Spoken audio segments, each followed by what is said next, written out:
Després passaré, no sé què passaré, si passaré el castellano, el Miguel Yo parlo castellano, el castellà, i jo també hablo les dues llengües. Hi ha molta gent,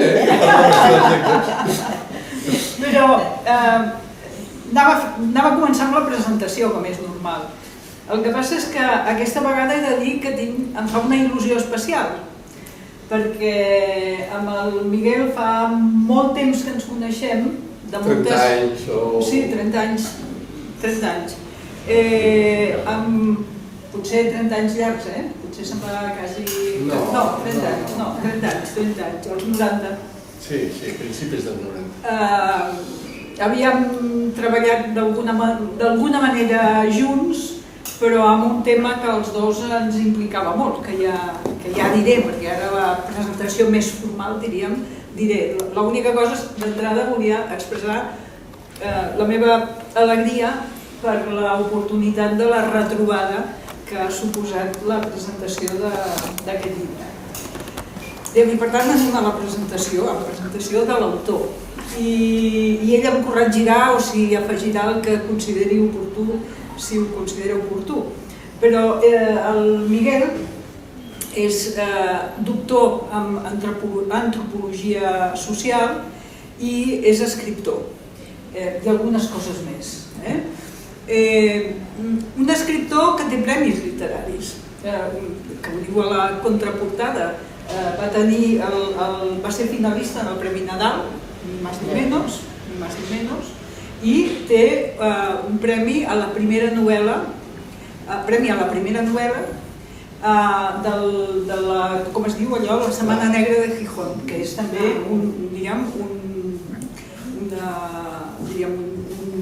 premi prestigiós també des d'aquest punt de vista.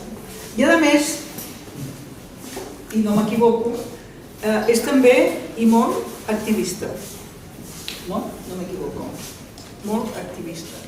Nosaltres ens vam conèixer als anys 90 i ens vam conèixer perquè des de llocs diferents compartíem una preocupació i compartíem una voluntat de posar solucions a un tema molt important, molt delicat, i que d'alguna forma va sorprendre la nostra societat, d'alguna forma, que va ser l'arribada massiva d'immigrants als voltants dels anys 90, que va tensionar molt la societat espanyola, va tensionar molt la societat catalana. Vull recordar que en un curt període de temps Catalunya va passar de 6 milions a 7 milions de persones. I tot això amb molta pressió social, amb lleis d'estrangeria que s'anaven succeint, processos de regularització i una situació que a la societat de recepció la tensionava molt. I els que veu viure aquella època, que segurament som pràcticament tots els que estem aquí, doncs segurament ho recordareu amb totes les tensions que va suposar. El Miguel estava a Sorracisme, per exemple. No sé si va ser... Sí, des del 90.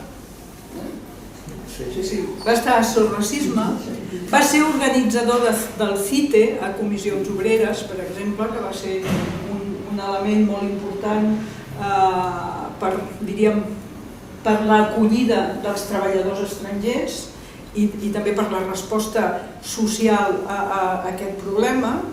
Ha estat a CEAR, a la divisió catalana, la Comissió Catalana d'Ajuda al Refugiat, o encara hi està vinculat, em sembla. I per tant, amb una preocupació per tots els temes vinculats a la immigració, que és una preocupació activa, és una preocupació de posar-hi solucions. Jo vull assenyalar aquell temps, ahir, em sembla que va ser ahir que parlàvem per telèfon, jo vull assenyalar aquells temps, aquells anys, perquè va ser una situació molt, pel que ara us diré, no és que jo vulgui ocupar l'espai, passa que ja parlarem, no vull ocupar l'espai, però sí que vull recordar el que aquella societat d'aquell moment va fer. I davant d'una situació, com deia, que tots recordem, amb molta pressió, va haver molta gent de la societat civil i de la societat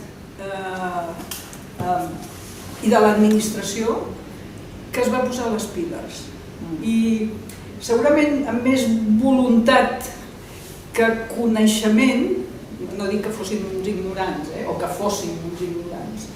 Jo, en el meu cas, des de la universitat i des de les entitats, des del món sindical, etc., però també, per exemple, la Diputació de Barcelona, també la Diputació de Girona, amb les 50 propostes que alguns potser recordareu, també la Federació, per exemple, d'entitats d'immigrants, amb Irene Llamba, una persona que la presidia, una persona d'una intel·ligència extraordinària, intel·ligència emocional, intel·ligència de tot tipus per a manejar i torear-se segons quines qüestions. És a dir, va haver una quantitat enorme de gent treballant perquè la societat no s'estripés, amb totes les dificultats que va haver. I jo crec que aquest és un exemple del que podríem continuar fent i no som capaços de fer. Estic dient tot això perquè explica les seves batalletes mútues. Aquestes coses, diríem, d'alguna manera uneixen. No explico batalletes o no explico, o no és allò que el presentador ocupa l'espai que no li toca. No és això. Ho dic en relació a la societat, però ho dic també en relació a l'obra de l'autor. I aquí ja arrenco, ara sí, amb la presentació del llibre. Perquè, com veureu, hi ha un fil conductor, un vincle enorme, fort, entre tota aquesta dedicació social, de professional, activista, etc., de l'antropòleg i de la persona preocupada per aquests temes, amb la seva obra literària. I per tant, ell el que fa és traslladar totes aquestes preocupacions, i si dic una cosa, és una cosa que fa de mal dir explicant un llibre, és a dir, hi ha tota una voluntat didàctica en els seus llibres, i una voluntat didàctica que es tracta senzillament d'aproximar temes que poden ser molt complexos, aproximar-lo d'una manera més natural, més humana i més comprensible al públic que ha de rebre o que llegeix el llibre. Per tant, temes molt complexos, fer-los pròxims. No des de la teoria, sinó des de la proximitat. Fer-ho accessible, que la gent entengui, i ho entengui a flor de pell, ho entengui emocionalment, ho entengui, amb aquesta comprensió humana, no una comprensió purament intel·lectual, sinó amb una comprensió humana dels temes que toca. Si vosaltres, quan compreu el llibre que comprareu, i que us recomano que compreu, veureu que els llibres que ha publicat tots tenen una relació d'una manera o altra amb aquests temes que estic simplement apuntant. Si la novel·la negra, perquè diguem és una novel·la negra, no? Si la novel·la negra sempre reflexa d'alguna manera una realitat social, té sempre una dimensió social, en els llibres del Miguel Pajares és que són la realitat social. I per això us deia, hi ha un vincle inextricable entre les seves preocupacions humanes, vitals, científiques, etc., i el que ell trasllada després al llibre. De fet, els seus editors, com posa també, em sembla més o menys aquí a la solapa del llibre, diu, escriu novel·les de crítica social. Quan jo me'l vaig començar a llegir, pensava, com el classifiques, el llibre? És novel·la negra, per això he dit, és novel·la negra, vale, és novel·la negra, però és una altra cosa. És una altra cosa que és això, és de crítica social, de retrat de la societat i de retrat d'una determinada problemàtica o problemes o sortides, etc. Anem doncs a parlar del llibre, i per tant ara ja el protagonisme és més seu. Ho farem amb un diàleg, com vam quedar per telèfon, i jo li deia, mira, la primera impressió, si vols passo al castellà. Lo primero que me suscitó la lectura del libro, en las primeras páginas, no en las primeras, pero muy en las primeras páginas, de inmediato fue: ¿cuánta ignorancia tenemos ahora sobre África? África es la gran desconocida. Nadie habla de África si no es porque hay un desastre horroroso, sean los Hutus matándose con los Tutsis o los Tutsis con los Hutus, sea una catástrofe natural porque ha explotado, yo qué sé, un conducto de gasolina donde la gente estaba intentando recoger ahí un poco de petróleo, etcétera, etcétera. Pero ahora lo ignoramos totalmente. Y me lo suscitó porque en un determinado momento hablas de Patrick Lumumba, sale en el libro. Y entonces yo me situaba podríamos decir, en mi infancia, con 10 años, con algo por ahí debía ser. Y en la televisión tenías África normalmente, y la tenías probablemente porque estaba en el momento del proceso de descolonización, pero seguías lo que estaba pasando. Patrick Lumumba, Congo, tal. Esto en estos momentos ha desaparecido, es decir, tú puedes tener noticias del norte de África, quizás, pero de África no existe. No sabemos qué pasa.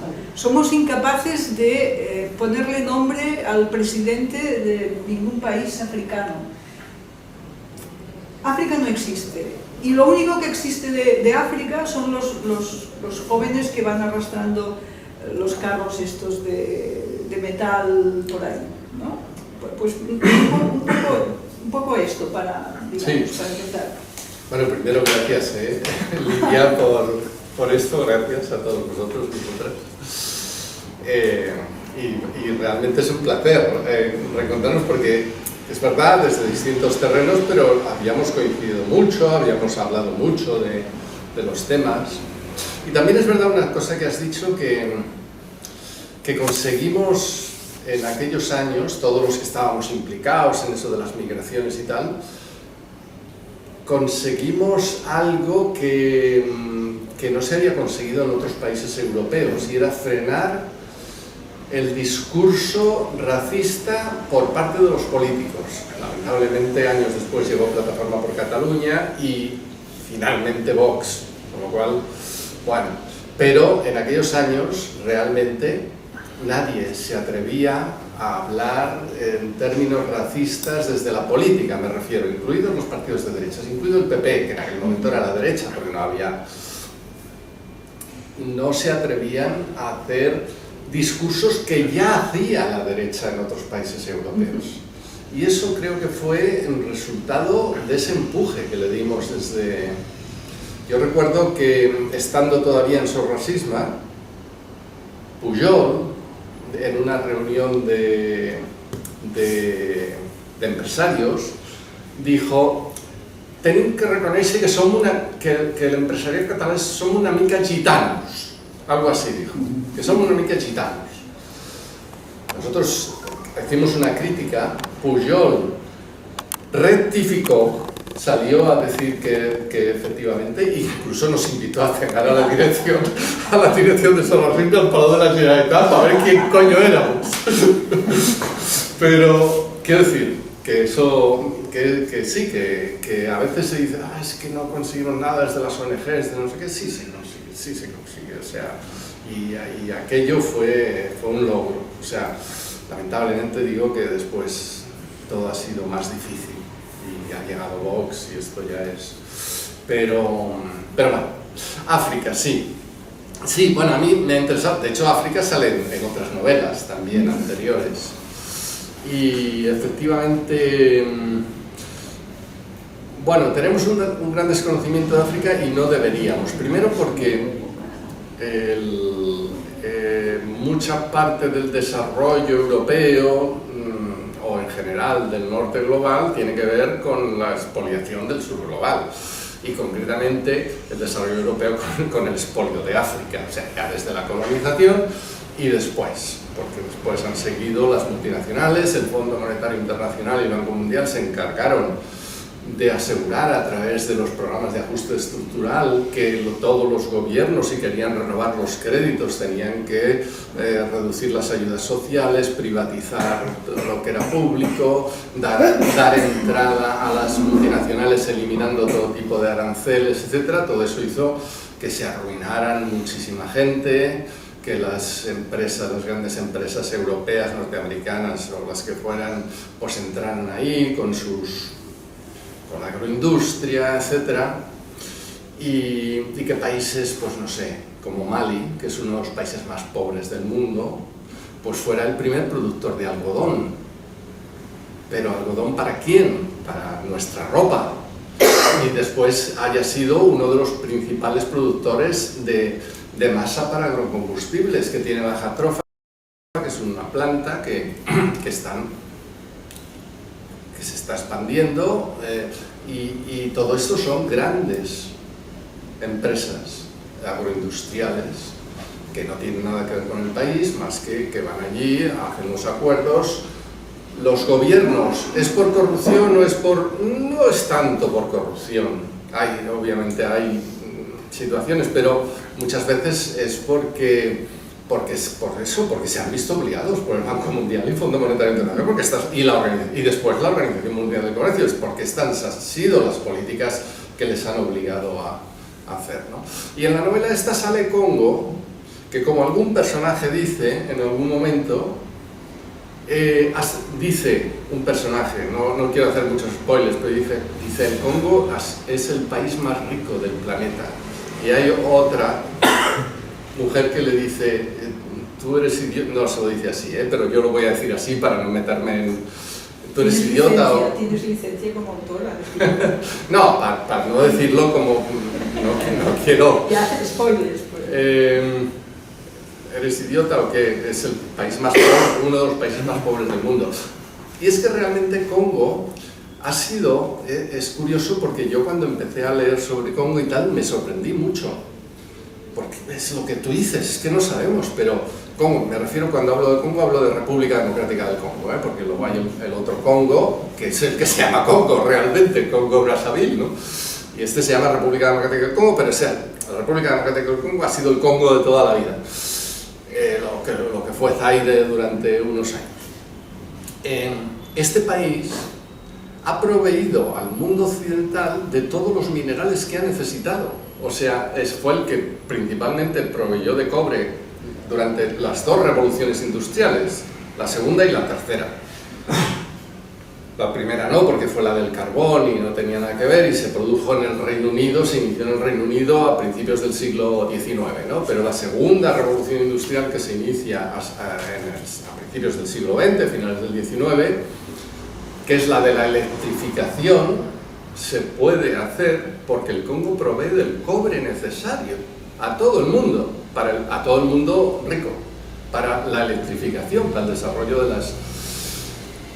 Y después, bueno, el uranio, que también me parece que se menciona. Es que como ahora estoy con otro libro en el que explico, que va a ser ensayo. No está pregunta, pero hablas de otros dos que son esenciales en este momento, sí, ¿no? sí, pero el coltán y el sí. tantal. Después, llega la revolución tecnológica, o sea, la tercera revolución industrial, y el Congo vuelve a ser el que provee de los principales metales.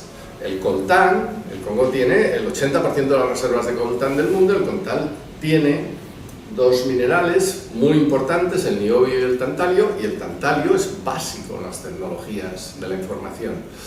Y tiene el cobalto, que a su vez, que también es el principal proveedor de cobalto del mundo, que a su vez es otro mineral tecnológico ahora para la transición energética esencial, porque es el mineral necesario para las baterías, etcétera, y para muchas tecnologías. Y tiene otros minerales que son también el tungsteno, otros que son importantísimos. Ahora es verdad que esto ha cambiado. Esto ha sido el siglo XX, ¿eh? Ahora quien tiene los minerales es China. O sea, digamos, porque luego llegó la importancia de las tierras raras, que son muy importantes para la energía eólica sobre todo, pero también para otras tecnologías, y ahí es China la que tiene, y además China se ha hecho con la minería de África por otra parte, o sea que ahora China, digamos, el mundo de los metales ahora gira en torno a China, pero el Congo fue el que proveyó, y eso no lo sabemos, o sea, yo no, y acabo, pero hay otra cosa que cuando tú dices lo poco que sabemos, hay otra cosa también muy importante, y es que está habiendo unos movimientos sociales en África de una importancia transformadora que yo cuando me explican cosas digo de verdad, o sea, unos movimientos sociales con unos niveles de conciencia política cada vez más fuertes, una juventud que está aprovechando las nuevas tecnologías para organizarse y tal, que sorprende mucho. Yo últimamente doy muchas charlas sobre cambio climático, migraciones climáticas y tal. Y cuando acabo de explicar el cambio climático, la gente se queda un poquito preocupada. Y siempre surge como un tono pesimista, y yo acabo, o intento darle la vuelta señalando que en torno al cambio climático se está desarrollando un movimiento juvenil potentísimo, pero no solo en el norte, que es el que conocemos, el de Fridays for Future y todo eso, sino en el sur. Y en África hay un movimiento, sobre todo de defensa del medio ambiente, de defensa de la tierra, de lucha contra las multinacionales, de lucha contra la contaminación y los destrozos del medio ambiente que hacen las multinacionales. Son movimientos muy potentes. Y es verdad que estamos, o sea, el gran problema es que no los conectamos. El día que todo eso se conecte con también lo que está surgiendo en el norte global y tal, podemos esperar que haya procesos transformadores. Bueno, yo en eso no soy del todo optimista, pero creo que es posible, o sea, pues ya digo, cuando acabamos de... esta no es la sesión de hoy, no vamos a hablar mucho del cambio climático, aunque de eso va el libro, vamos a hablar lo que haga falta, pero quiero decir que no va a ser una explicación aquello de todo lo que está provocando el cambio y lo que provocará, pero cuando yo explico eso, realmente surge la pregunta de, bueno, llegamos a tiempo, vamos a ser capaces de generar todo esto. Y bueno, la posibilidad de llegar a tiempo está ahí, está en esa juventud, en todos estos movimientos que están surgiendo, y que ya digo, no solo es el norte global, sino aunque no lo conozcamos del todo, y a mí cuando me explican cosas, amigos senegaleses que tengo, etcétera, y me explican lo que está pasando en Senegal y en otros sitios, pues digo, joder, qué potencia tiene eso, ¿no? Bueno. No, digamos, es en parte a eso a lo que me refería. El libro de Miguel, este libro, yo creo que tiene tres temas que has apuntado. Has apuntado dos. El tema digamos, de la explotación por parte de Occidente o el expolio, más que el expolio de África a través de pues, minería, campo, agricultura, etcétera, incluso mano de obra. Y para mí un poco es el, digamos, este corte, este gap entre digamos, las reticencias, el miedo a la inmigración que nos llega de África, sin entender que si eso se produce es porque Occidente está explotando, esquilmando África. Por tanto, solo vemos a esos chicos que van con el carrito, pero no vemos todo lo que nos estamos llevando de ahí, nos está llevando a África, ¿no? Nos seguimos llevando porque hay una ONG, ¿cómo se llama? Tax. ¿Cómo se llama? Bueno, ya a ver si me acuerdo luego. Que hace análisis de balances fiscales y de balances de flujos de riqueza, y de África se sigue sacando el triple de la riqueza que le llega a través, sea de inversión o sea de ayuda al desarrollo. Se sigue sacando el triple. Y bueno, claro, y si nos vamos más atrás, pues tenemos el periodo colonial en el que allí se sacaba todo, quiero decir, y periodo colonial, pues todo lo que se hacía en las costas africanas, porque antes de que se hubiera entrado al interior, pues ya se esquilmaba todo lo que ya en el siglo XIX y incluso en el XVIII, ¿no? En las costas. Tienes una frase que es demoledora, desde mi punto de vista, en el libro, explicando todo esto, que vas explicando. Llega un momento que dices, para que el modo de vida occidental pueda existir. Creo que eso es tremendo, ¿no? Porque no queremos, yo creo que no queremos saber nada. Y eso nos llevaría, hay toda la parte de cambio climático del que también hablas, y diciendo además todos estos minerales de los que hemos estado hablando, esos minerales son metales que pueden, minerales o metales que pueden influir o determinar la transición ecológica, además. Y en este, digamos, y en este marco introduces otro tema que me parece clave, que de alguna manera está saliendo en la frase esta, para que el modo de vida occidental pueda existir, y es la responsabilidad. Digamos, tienes tres temas, digamos, la expoliación, el cambio climático, pero hay ese tercero, que es la responsabilidad. Responsabilidad de las empresas y responsabilidad nuestra. ¿Cómo respondemos? Y ahí es parte de estas ojeras, o no sé cómo se llaman, los chismes estos, de no querer ver, porque nos pondría entre nuestra propia responsabilidad. Y digo responsabilidad individual, no responsabilidad de empresas, que también. Responsabilidad individual. Yo creo que tu libro tiene estas tres patas importantísimas y que lo que está haciendo es poniéndonos ante un espejo, para que veamos la cara que, de todas maneras, que tenemos. Dejadme hacer un... ¿La cara? Dejadme hacer un inciso a todo esto. Es una novela, ¿eh? Es una novela. Sí. Perdona. Quiero decir, no es un ensayo.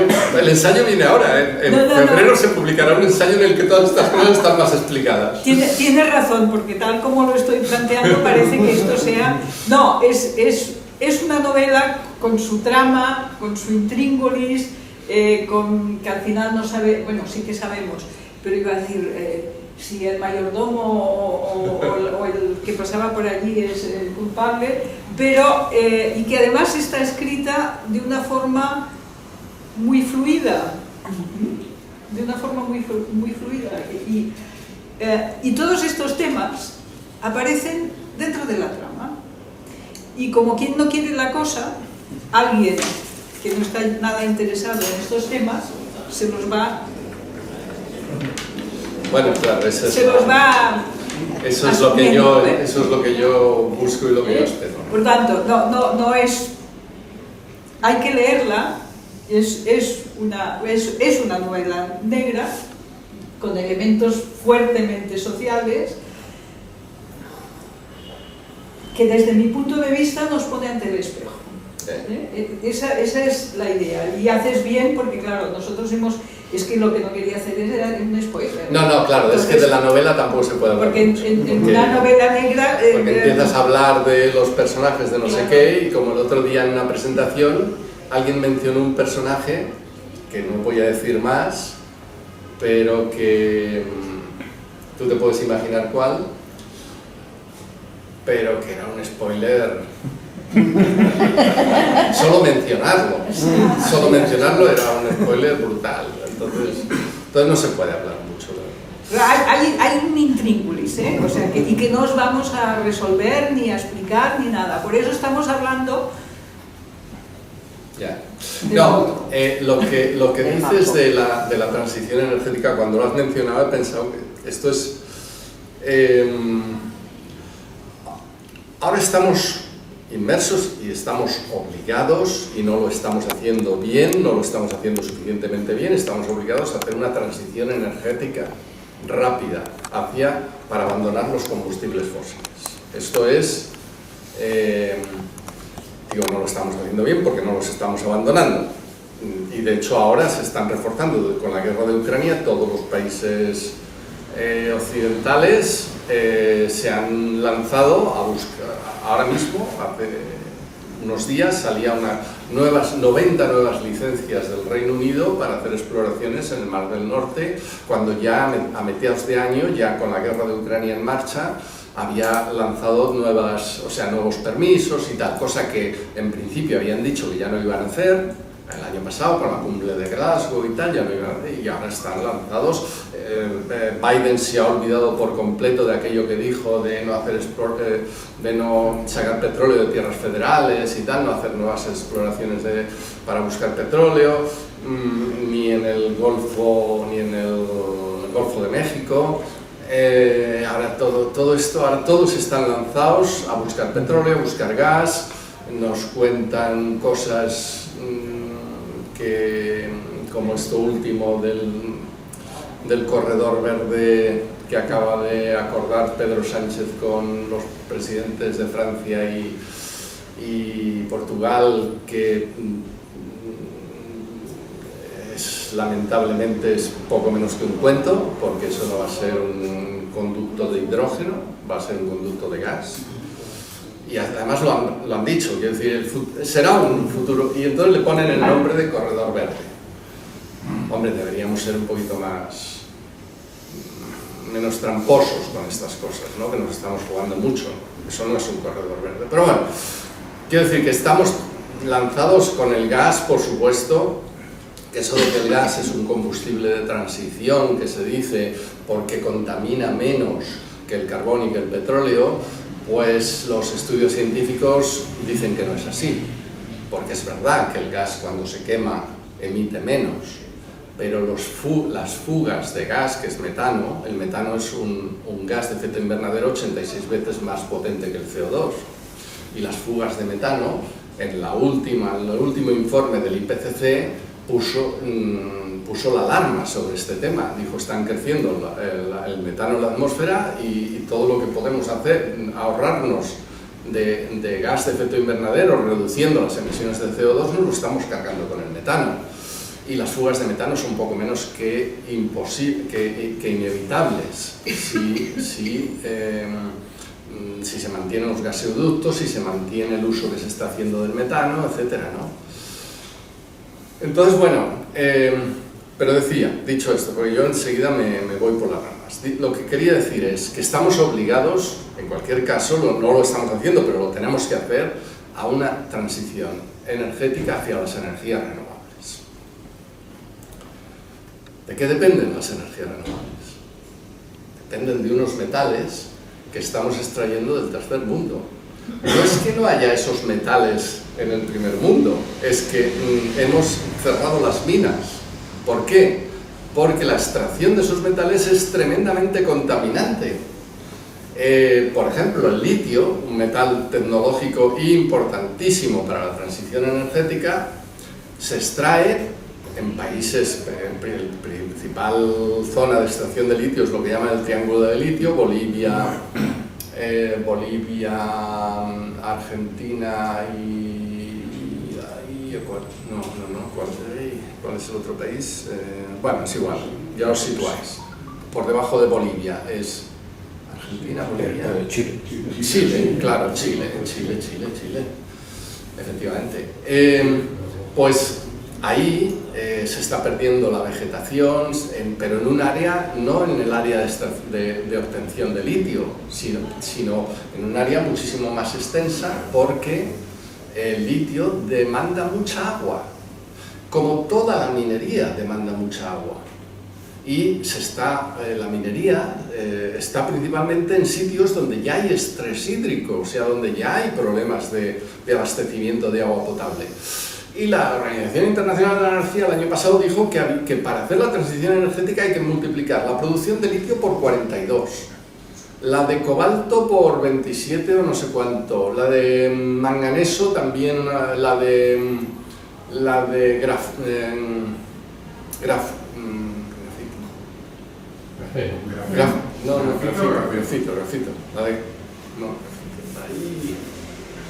Es igual. Sí, grafito. No, el grafeno es otra cosa, es una cosa tecnológica nueva y tal, que... No, grafito, tiene que ser grafito. También y luego la de tierras raras también dijo que había... Pero todas esas son minerías extremadamente contaminantes. ¿Cómo vamos a multiplicar por 42 la minería del litio cuando la minería del litio ya está haciendo unos desastres en los sitios donde se da tremendos? Entonces, claro, tenemos que replantearnos muchas cosas, ¿eh? Transición energética para tener toda la energía que nos ha dado el petróleo, esa es la pregunta principal. No podemos tener con las energías renovables toda la energía que nos ha dado el petróleo. Por tanto, ¿cuál es la opción?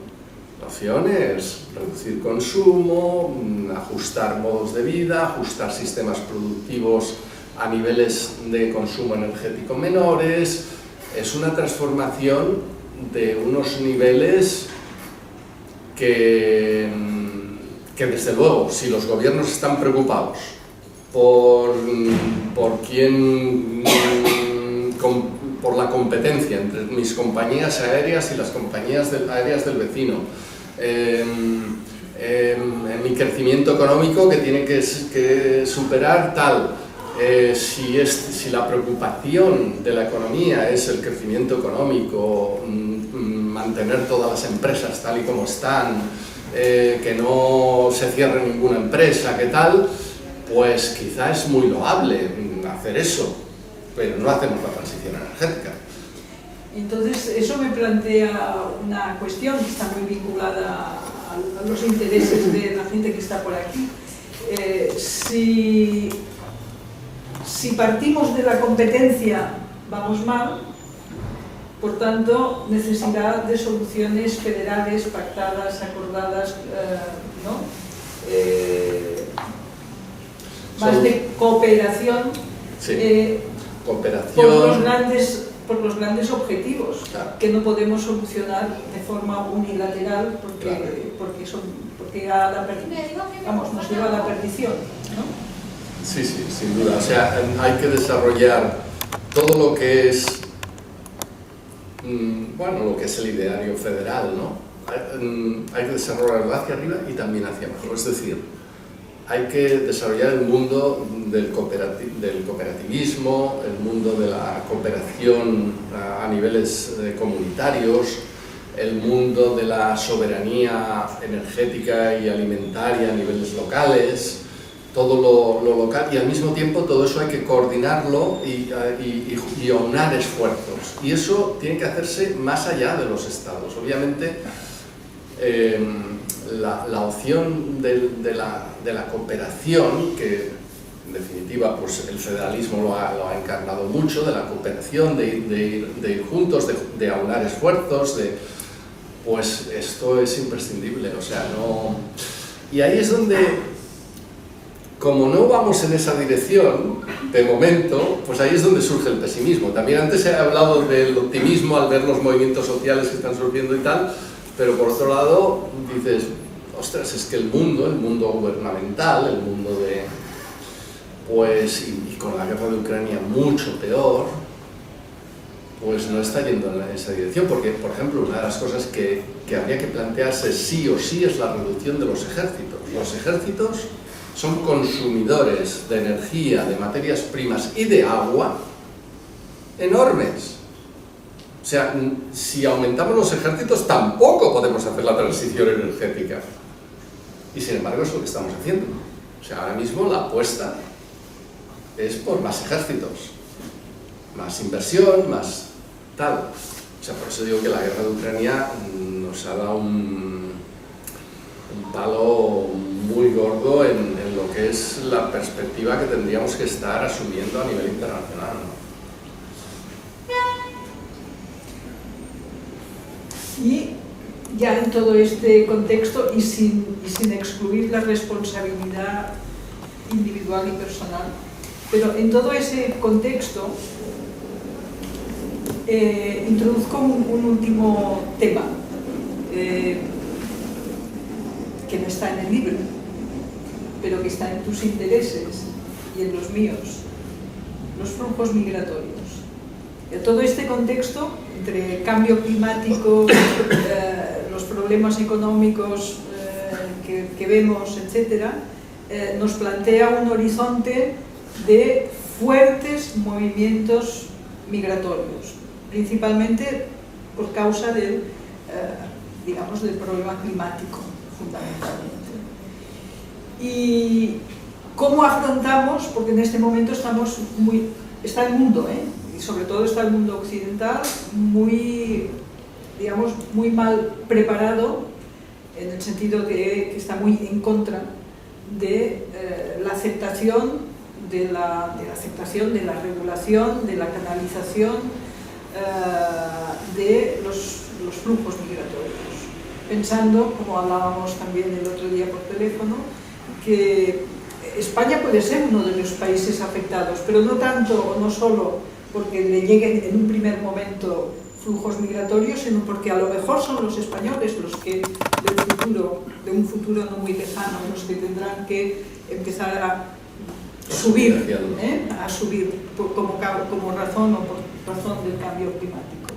Digo, está fuera de programa, pero sí, no, digamos, y así enlazamos con el principio, es decir, de los negros que van arrastrando carritos de metal a los españolitos que a lo mejor van a arrastrar algo parecido. Algo parecido.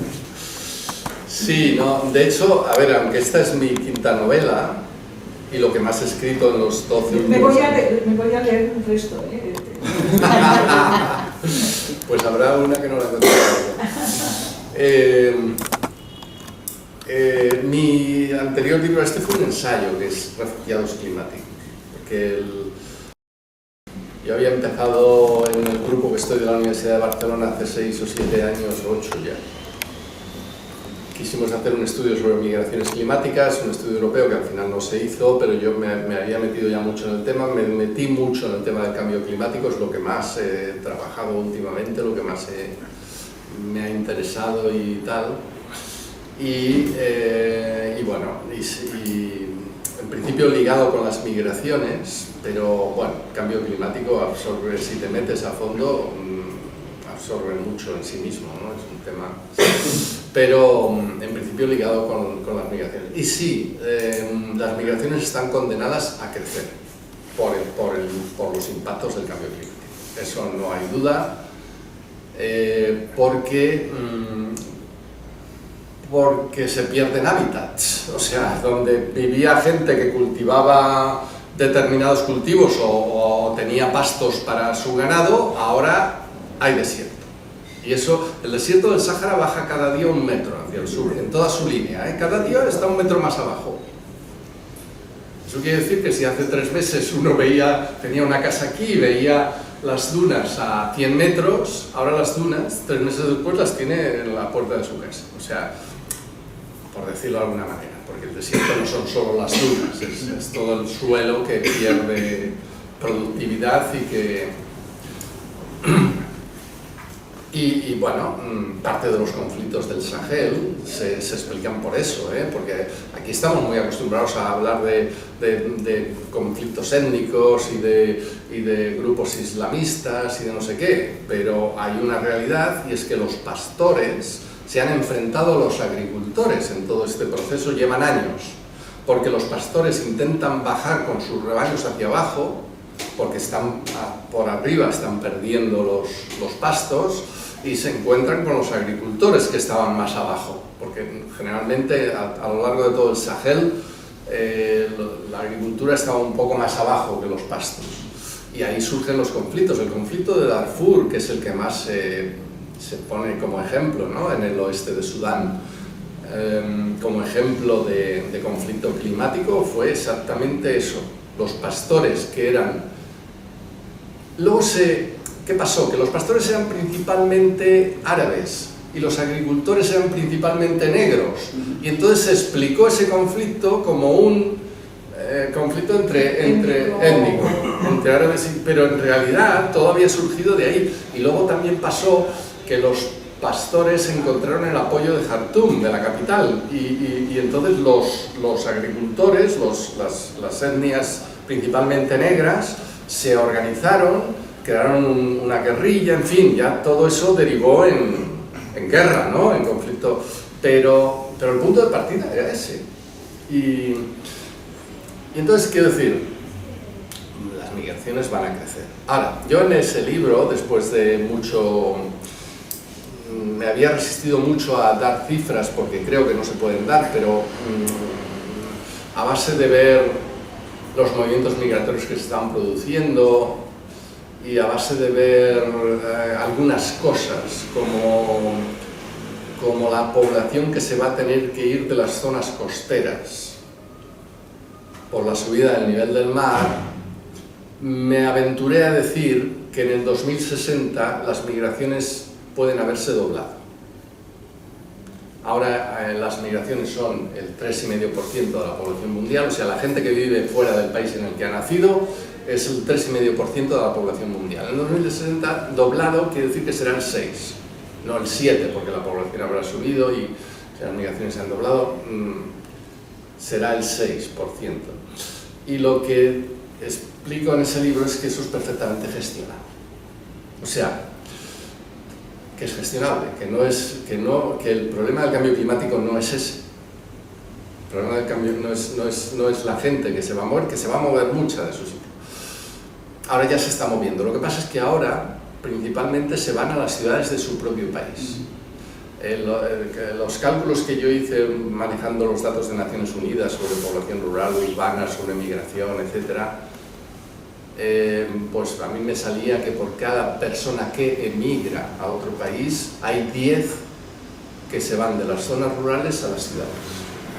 Entonces ese es el gran movimiento humano que se está produciendo ahora. No es migratorio, no es migratorio en el sentido de transnacional, sino de migración interna, de irse a las ciudades, ¿no? Por eso las ciudades del sur están creciendo a unos ritmos tremendos, ¿no? Pero como esas ciudades, muchas son costeras y se van a ver afectadas por la subida del nivel del mar, y muchos barrios, de esos barrios suburbios que están creciendo en muchas de estas ciudades africanas, asiáticas, se instalan en la costa porque es donde tienen mejores medios de vida, pues de ahí se van a tener que ir. Y entonces es muy posible que eso se convierta, que esos desplazamientos internos, que primero han sido desplazamientos internos, acaben siendo migraciones. Y por eso, a través de especulando un poquito, lo he de reconocer y lo digo en el libro, que no es un cálculo que no se haya de tomar, pero bueno, digo que podría haber el doble de migrantes de los que hay ahora. Pero eso, a su vez, digo que es perfectamente gestionable, que no es ningún problema, pero no es gestionable con las políticas migratorias que tenemos. Eso, y ahí es donde volvemos al inicio, a lo que nos había unido, que siempre tratando de cambiar estas políticas migratorias y tal.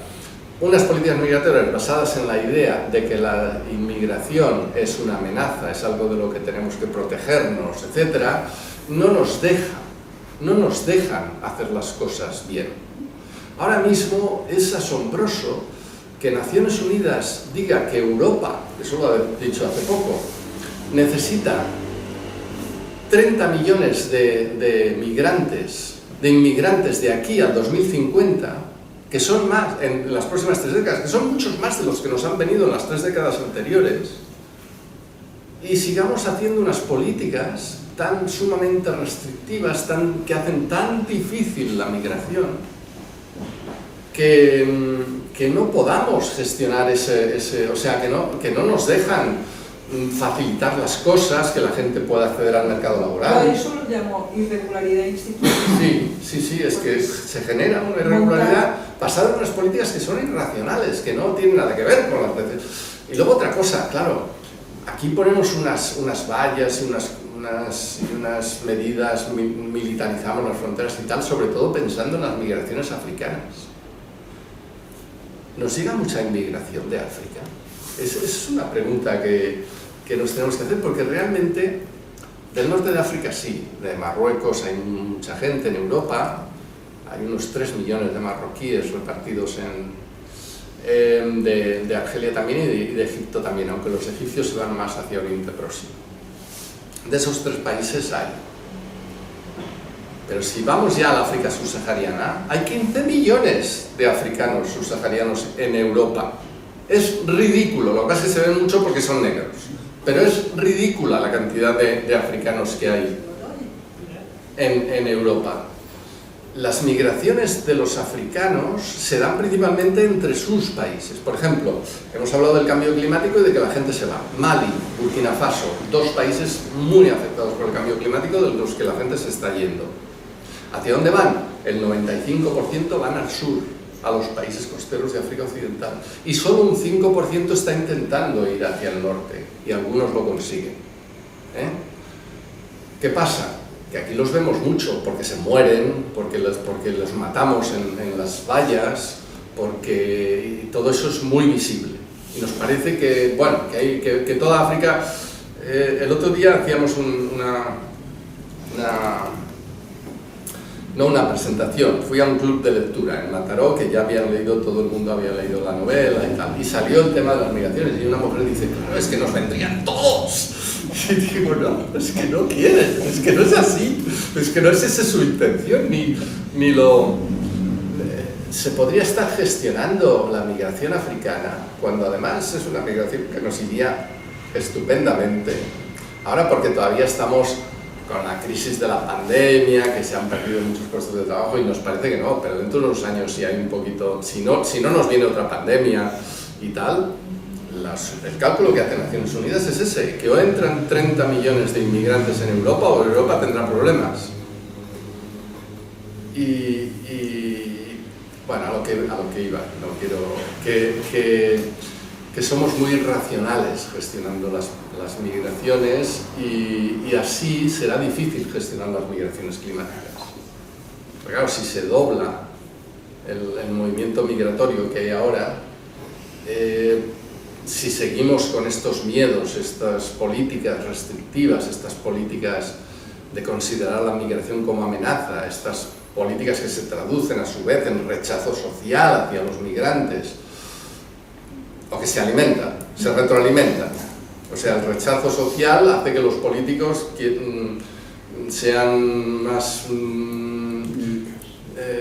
cuidadosos con las políticas, más miedosos, más tal, pero a su vez eso que hacen los políticos retroalimenta ese rechazo social porque están reconociendo que la migración es una amenaza. Y digo que así tendremos problemas. O sea, las migraciones no tendrían por qué ser un problema, pero lo serán si no mejoramos las políticas migratorias. Bueno. Muy bien, pues jo crec que ara el que toca és que si tenim temps, que no ho sé perquè no he controlat el temps, que pugueu fer les preguntes que considereu oportunes. Preguntas o comentarios o tirar por tierra todo lo que hemos dicho. libro es una novela, ¿verdad? Sí. Que se titula El legado de Miguel Pajares. No. Miguel Pajares. Miguel Pajares. Exacto. El legado es el legado, lo voy a decir, no es hacer muchos spoilers, es el legado de un científico que en el primer capítulo de la novela ha muerto y se está haciendo su sepelio. Entonces, el término el legado viene a referirse a algo que va a ir apareciendo a lo largo de la novela, que es su legado, el legado de ese tipo. Pero quiero hacer una reflexión, porque hoy se ha publicado con pena y preocupación que probablemente el año próximo España entrará en recesión. Entonces, y bueno, Europa está preocupada por la recesión. Vivimos con el mito del crecimiento económico. A mí me parece que en África es una necesidad en los países africanos que siga creciendo sus economías, pero en Europa el crecimiento es perverso. Y sin embargo parece que casi nadie lo sabe. Es decir, deberíamos de alegrarnos de que haya una recesión y nos ponemos todos a llorar y a preocuparnos a ver cómo podemos mantener el crecimiento. Claro. La ministra Calviño está angustiada. ¿Cómo se va a romper este mito? Ya, de todas maneras, los teóricos del decrecimiento que están planteando la necesidad de decrecer para afrontar todo esto, lo plantean de una manera muy distinta a lo que es una recesión. O sea, una recesión es un parón en unas dinámicas que se supone que tienen que ser que tienen que tener crecimiento para no generar desempleo, para no generar crisis, una crisis de la deuda. O sea, cuando no se crece no se pueden devolver los préstamos, porque las empresas no tienen ese plus, ese superávit que es lo que permite devolver los préstamos, ¿no? Claro, el decrecimiento tiene que ser algo distinto de lo que es una recesión, tiene que ser algo planificado, tiene que ser decrecer en esto y crecer en esto otro, decrecer en todo esto que supone mucho gasto energético, que supone producción de productos que no son de primera necesidad, que son sobre todo productos suntuarios. Hay que dejar de producir yates y dejar de producir, yo qué sé, reducir la aviación, reducir el uso de coches y la producción de coches, pero al mismo tiempo crear nuevas líneas de ferrocarril, o sea, intentar llevar el transporte de mercancías a través del ferrocarril, que es lo ecológico. Eso significa crecer, porque construir vías ferroviarias y tal, esto requiere inversiones importantes, pero es ahí donde hay que hacerlas, no en ampliar el aeropuerto de Barcelona, no en hacer nuevas autopistas, ¿no? Quiero decir que el decrecimiento ha de ser algo planificado, es muy distinto de una recesión. Ha de ser algo que implique pues, un acuerdo social, los puestos de trabajo que se pierden en unos sitios tienen que ir a otros, hay que reducir y también tiene que implicar una reducción de las horas de trabajo, o sea, una reducción de las jornadas, porque para repartir el trabajo, si se reducen sectores de la producción, hay que repartir el trabajo, tiene que incluir también el salario social, para que la gente que pierde, porque siempre habrá gente que tenga que pierda en estos procesos de cambios, ¿no? Pues tenga Quiero decir, todo eso es bastante distinto de una recesión. Ordeno, Sí. No, siguiendo con lo que comentas, Miguel, tú planteas lo que vemos todos, que es un cambio sistémico, no es un cambio de una parte, es un cambio sistémico que afecta al sistema de producción, al capitalismo y a cómo vivimos en general, ¿no? Y a la fuerza del trabajo y a la distribución del tiempo equipo de trabajo, etc. Yo creo que hay gente joven que sí que, por ejemplo, en las tendencias no consumistas, ¿no? Sí que están apuntando hacia ello. O sea, son bastante responsables o bastante conscientes de que no pueden seguir, digamos, gastando como estamos gastando.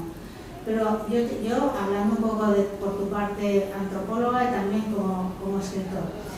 A ver, como antropólogo, por lo que decías de las migraciones, la lógica esta que planteas, no la lógica global, luego nos encontramos, y aquí hemos hablado en otros momentos, con la población acogedora, la población receptora, y esta idea de la tribu, ¿no? Estos no son de los míos.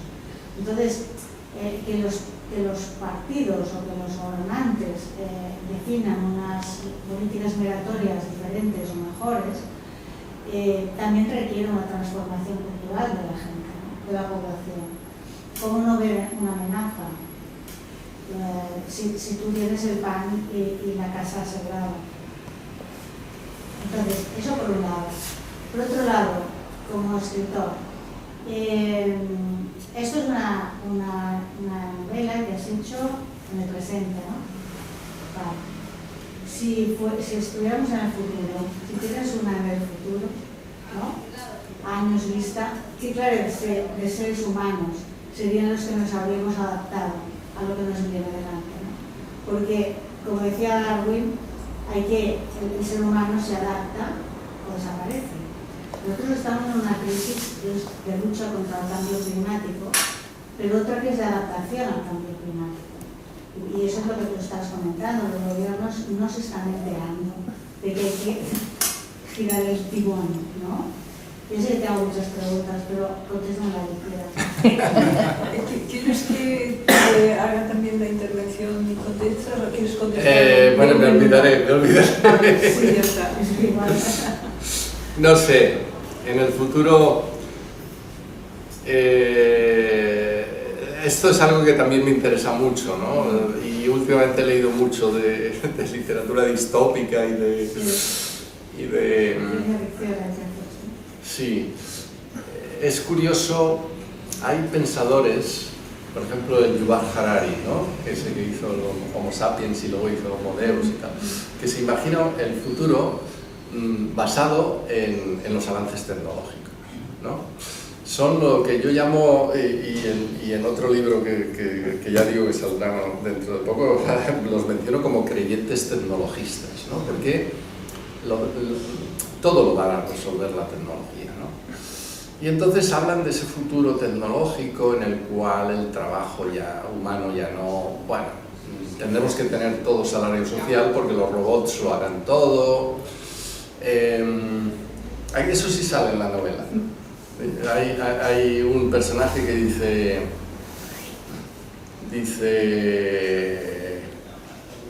la digitalización y la robotización son empeños que hay que abandonar más pronto que tarde porque entran en competencia con los metales necesarios para eso, entran en competencia con las energías renovables y es preferible tener energía que no tener robots. Pero bueno, hay estos pensadores. Es curioso que Yuval Harari en ese libro Homo Deus habla de ese futuro tecnológico y te lo explica todo, cómo será, los médicos todos serán virtuales, todos serán ordenadores, sabrán inmediatamente las enfermedades que tendremos, porque tendremos nuestros chips incorporados y nuestros sensores, los biosensores que nos irán diciendo tal. De quin mal hem de morir. Sí. Y luego tiene un capítulo sobre el cambio climático en el que dice que todo se va al carajo. Y dices, perdona, a ver. O sea, es que además el capítulo ese está en medio y luego sigue con ese futuro maravilloso. Y otro, ¿cómo se llama? Mikiko Kaku, ¿cómo es este norteamericano de origen japonés, creo? Otro pensador también que habla mucho del futuro y tal, lo mismo, en un libro reciente que leí me encontré esa misma contradicción. Tiene un capítulo sobre el cambio climático que es impecable, pero se olvida de eso cuando habla de todo lo demás. Y es que, claro, ese futuro, el futuro va a ser duro. O sea, el futuro, porque el cambio climático nos lleva, no es solo el cambio climático, es el agotamiento de los recursos. Es que aquí hablamos mucho de cambio climático, pero si no introducimos el elemento de los recursos, que estamos agotando a unos niveles, bueno, los científicos nos dicen que ya hemos sobrepasado todos los límites planetarios en casi todo, o sea, y llegará un momento en que, bueno, el tema de los metales, por ejemplo, si hacemos caso a lo que dice la Asociación Internacional de la Energía, la Agencia Internacional de la Energía, los metales necesarios para la transición energética, yo he comparado eso con lo que dice el Servicio Geológico de Estados Unidos sobre las reservas de metales que hay y se acaban en un plis-plas.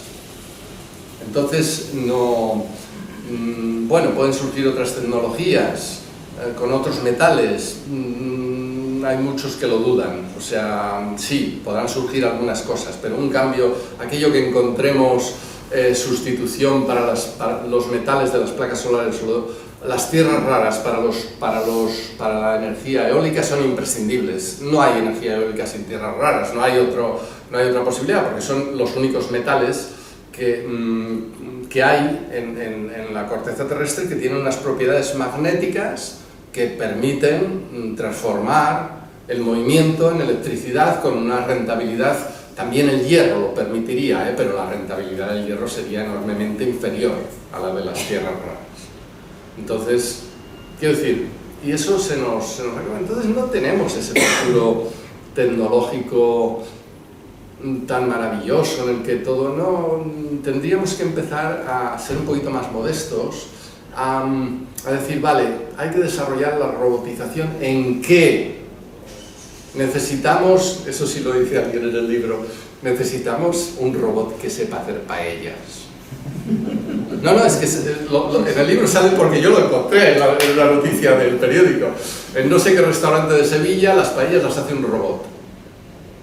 Necesitamos un robot que sepa hacer paellas. Necesitamos una lavadora que se ponga en marcha cuando se lo decimos por teléfono. Eso del internet de las cosas, ¿no? Que todo estará conectado y todo, entraremos en casa y ya tal. Necesitamos eso. Bueno, ahí, porque estaría muy bien. Yo no soy contrario, pero es que no tenemos los medios, o sea, no tenemos los metales y todo lo que es la digitalización. Eso el Riesman que estudia mucho ese tema, dice que el 5G implica un gasto de metales y de energía 10 veces superior al 4G. En la medida en que extendamos las redes 5G de telefonía, de internet y telefonía móvil, se nos va el consumo energético y el gasto de metales a unos niveles. Entonces, tenemos que decir, bueno, a ver, ¿en qué? O sea, los recursos que tenemos, que los estamos agotando a unos ritmos espeluznantes, a ver, ¿a qué los vamos a dedicar? Y a ver en qué tenemos que reducir nuestro modo de vida. Y ahí entra lo que tú decías de esa juventud que es consciente de que hay que reducir el consumo. Es que realmente hay que reducir el consumo. Yo, lo que más me gusta de estos movimientos, como Fridays for Future, de esto que surgió con Greta Thunberg y tal, es el nivel político que han adquirido. O sea, no se les engañe, no...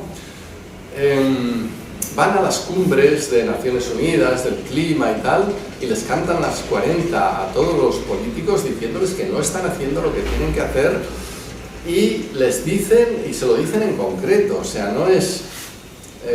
tienen un nivel de conocimiento de lo que se está haciendo, de lo que se ha de hacer y tal, muy elevado, o sea, bueno. Una reflexión quizás tangencial al tema, pero como antropólogo te planteo lo siguiente. Como signo de esperanza planteabas la juventud africana que puede reaccionar ante nuestro marasmo, nuestra tranquilidad, ¿no? Es decir, ante situaciones de crisis límite como el cambio climático, o concretamente lo que te voy a plantearte, porque también he leído tu aportación sobre Ucrania, la guerra de Ucrania, parece que la bien pensante Europa, o los occidentales, y en concreto la izquierda bien pensante, que podríamos ser nosotros, estamos como anestesiados ante eso, ¿no?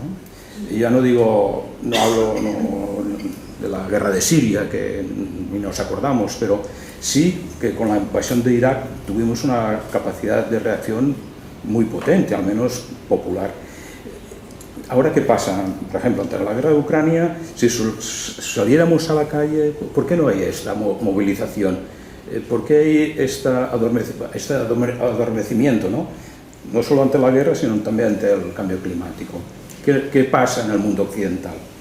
Bueno, ante el cambio climático ya digo que las movilizaciones... Fue una pena la pandemia porque en el 2019 dieron un salto cualitativo, las movilizaciones climáticas en todo el mundo, espectacular. Y habían cogido pero luego llegó la pandemia y... Luego hay otros temas, claro, la guerra de Ucrania, por ejemplo, es muy difícil, porque ¿contra quién vamos? O sea, la guerra de Ucrania nos sitúa, desde luego no podemos ir a favor de Putin, o sea, por supuesto. Pero joder, es que lo que está haciendo Occidente, que es aprovechar la guerra para... O sea, ahora mismo, ¿quién está buscando negociaciones de paz? Nadie. ¿Por qué? Porque Occidente ha dicho, esta es la mía. Le gano la guerra a Rusia porque de paso se la estoy ganando a China, que es lo que le preocupa a Estados Unidos. Lo que le preocupa a Estados Unidos es China, no Rusia. Pero este reforzamiento militar que están haciendo para ganarle la guerra a Rusia, pues le está dando una nueva potencia a Estados Unidos que la estaba perdiendo, ¿no? Ha reforzado la OTAN ahora ya todo el mundo la ve como imprescindible, se meten nuevos países en la OTAN, etcétera, ¿no? Claro, yo estoy contra todo eso, pero no estoy a favor de Putin, entonces... La guerra de Ucrania nos pone en una situación... ¿Inhibe la movilización popular eso? ¿Inhibe la movilización popular? Porque no Yo creo que sí, que en este caso, a diferencia de la guerra de la invasión de Irak por Estados Unidos, con mentiras y tal, que por lo menos en la izquierda la gente no nos creíamos, todo eso de las armas de destrucción masiva, etcétera, no es que Saddam Hussein fuese un santo de tal, pero bueno, Irak era un país donde había unos niveles de prosperidad, de desarrollo, de igualdad hombre-mujer, etcétera, mayores que en el resto. Quiero decir que tampoco era lo peor. Entonces, claro, ahí teníamos claro que había que estar contra esa guerra, ¿no? Porque teníamos contra quién estar, que era contra Estados Unidos, en ese momento que era el que estaba invadiendo. Ahora, pues esto de la guerra de Ucrania nos coloca en una situación difícil, ¿no? Porque yo desde luego no quiero apostar para nada a esa apuesta que están haciendo desde Occidente de ganarle la guerra a Rusia, etcétera, y de armamento a Ucrania y tal. Para empezar porque el gobierno ucraniano no me cae nada bien, quiero decir que ahí hay una extrema derecha infiltrada potentísima. Lo que están haciendo con los gitanos es brutal y de eso no se dice nada en los medios de comunicación. El racismo que están sufriendo los gitanos los gitanos ucranianos a manos de las milicias de extrema derecha ucranianas. Es brutal lo que les están haciendo, humillaciones públicas, etcétera. Bueno, es una cosa... Quienes lo denuncian son las asociaciones gitanas. Yo porque recibo correos de una federación europea de entidades gitanas y tal, pero los medios de comunicación, ¿qué están diciendo de lo que...? Quiero decir, que no... Pero claro, es que ahí no se puede estar por nadie. Entonces hay que estar por las negociaciones de paz. Pero eso moviliza poco. Si no tienes a alguien contra quien estar, eso moviliza poco. Entonces, aquí nos ha surgido un tema muy difícil, ¿no? para esto, ¿no? En cambio, el tema climático, pues sí, puede volver, porque están volviendo a recuperar la iniciativa estos movimientos.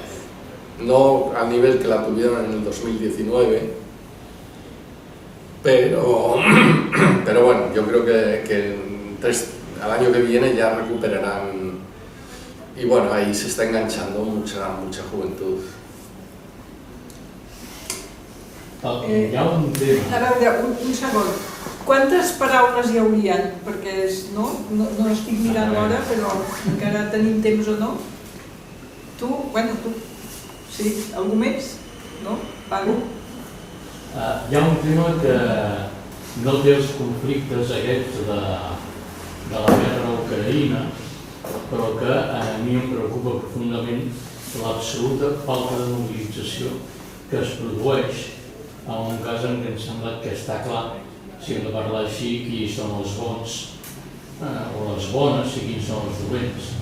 És el cas de la situació a l'Iran.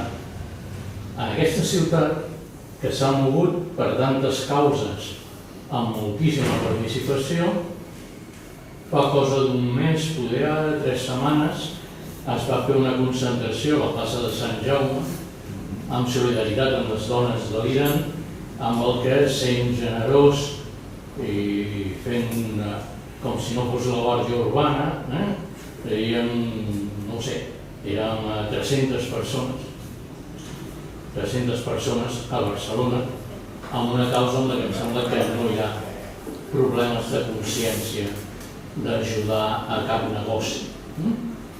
Això em preocupa. Em preocupa perquè em sembla que hi ha un nivell de desmobilització que es pot entendre perquè hi ha molta gent que confon el clic en el mòbil amb haver fet alguna cosa, però no es justifica només per això. Alguna cosa ens passa que ens hauríem de fer mirar perquè... A veure, sembla molt del canvi climàtic, estic a favor d'això. Però el canvi climàtic surto a defensar-me. A defensar-me a mi o als meus nets. Les dones de l'Iran no surto a defensar-me i per tant no surto. Y eso me preocupa. A veces una cosa así se... ¿Puedo añadir? Sí. No, es en esta línea, y perdoneu que faci abús de... y en Occidente lo solucionamos con esto tan divertido de ponernos delante de una cámara y un selfie y recordarnos el flequillo. Y ya hemos cumplido. Pero Berlín iba a haber una Berlín. Ya, pero a veces, Lidia, si hubieran salido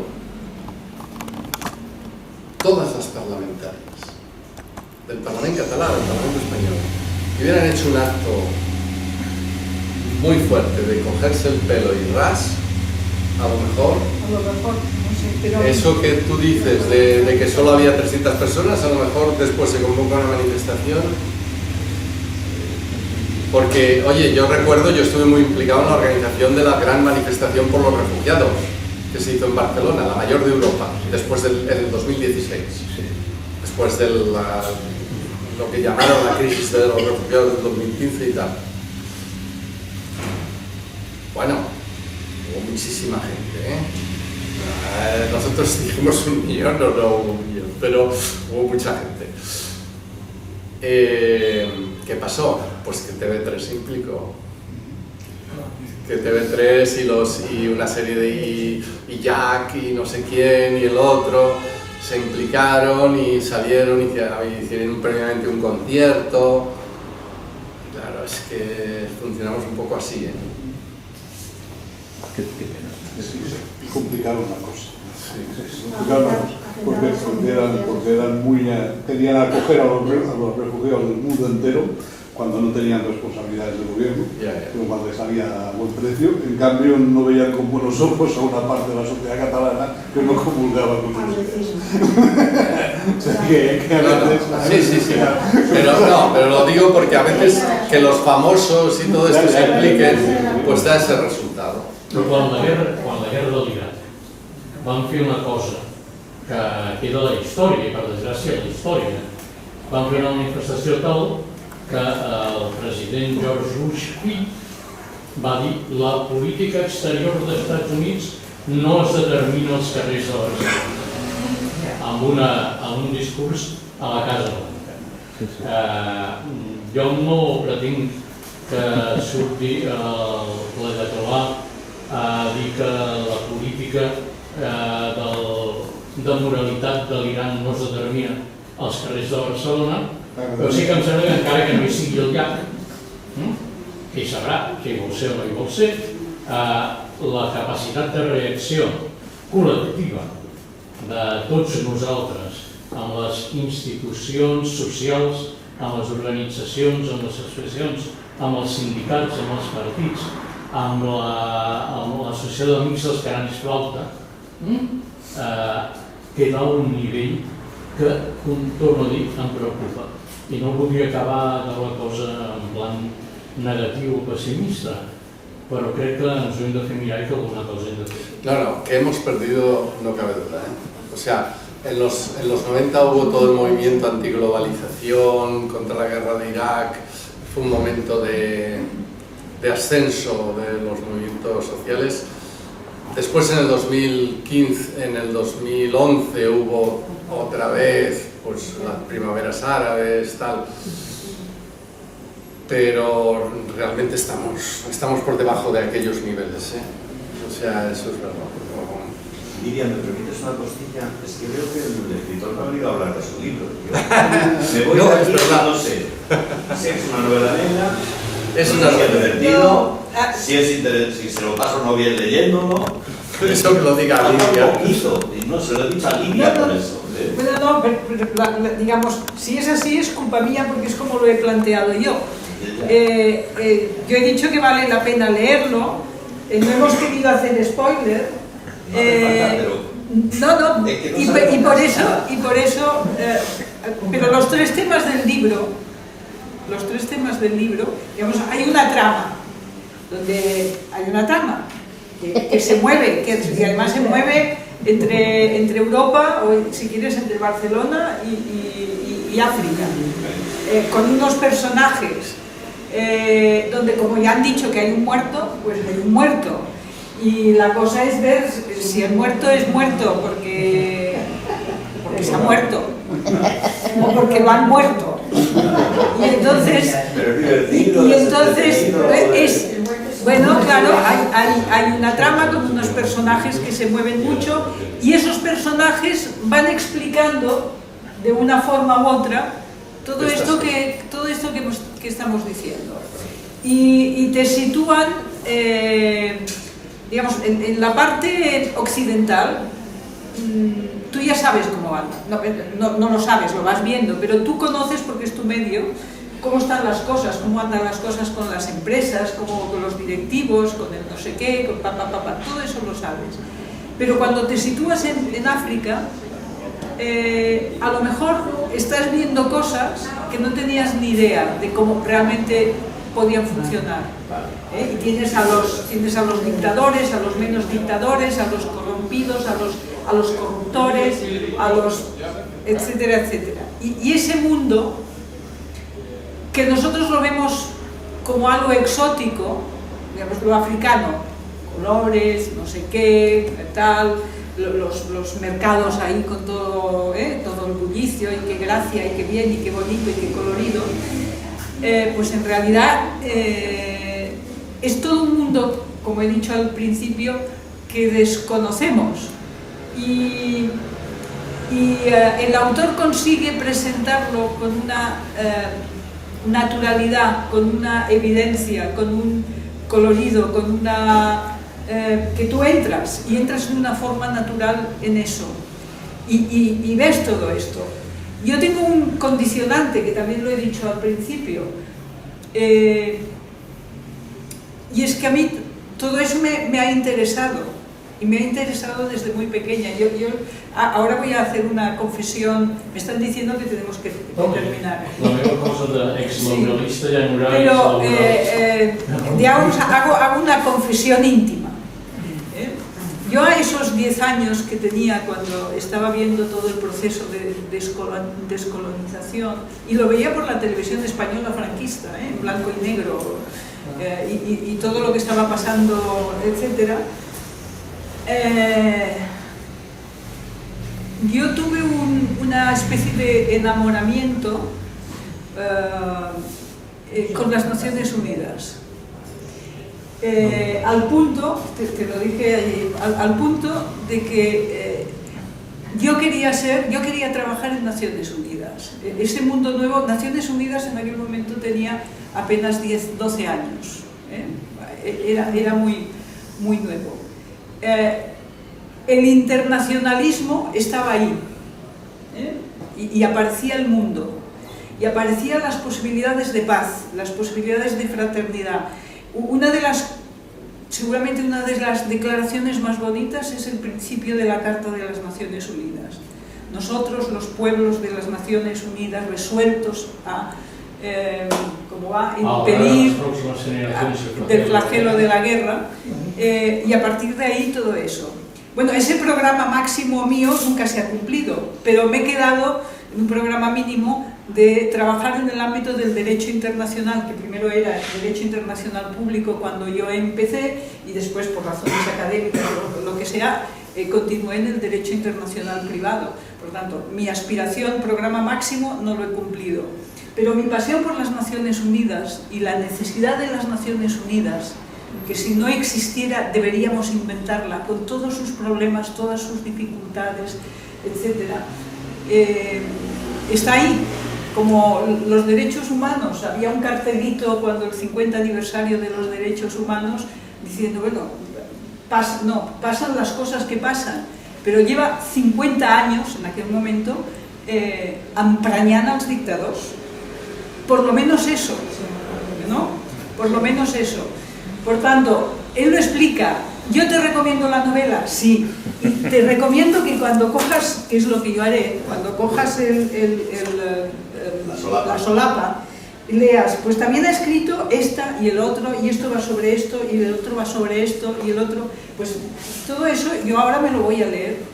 Porque él lo explica, y lo explica con la fluidez que ha explicado aquí, todos estos temas complejos que hemos visto, que nos ha explicado y ha respuesto. Y tiene esa virtud que yo decía al principio, te está presentando todos estos problemas a través de una trama que te puede interesar, porque aquí hay un muerto y a lo mejor el muerto tiene a alguien que lo ha muerto y no sabemos quién es el que lo ha muerto, ¿no? Etcétera, etcétera. Y en las otras me imagino que es lo mismo. Y además lo hace de una forma fluida, tal como lo explico, tal como habla, digamos. Te explica estas cosas con datos que tú cuando lo lees sabes que son datos y que no estás leyendo una novela de ficción, y entonces lo que hace es que al público en general le está presentando estos temas duros de una forma tranquila, de una forma próxima, de una forma que el lector dice, no estoy leyendo un estudio académico, etcétera, pero estoy leyendo algo serio. Y lo que aquí me dicen no es el cuento de la lechera, sino lo que está pasando, pero introducido, presentado de una forma natural en la trama. Y África está descrita. Digamos, de las pocas noticias que nosotros tenemos, pues los conflictos que hay, Ruanda, Congo, etc., están ahí. Y te invita, de alguna forma, a entrar y conocer más ese mundo tan próximo y al mismo tiempo tan desconocido, y nos pone ante el espejo de nuestra ignorancia. Una ignorancia inexcusable, pero una ignorancia. Por tanto, te lo recomiendo.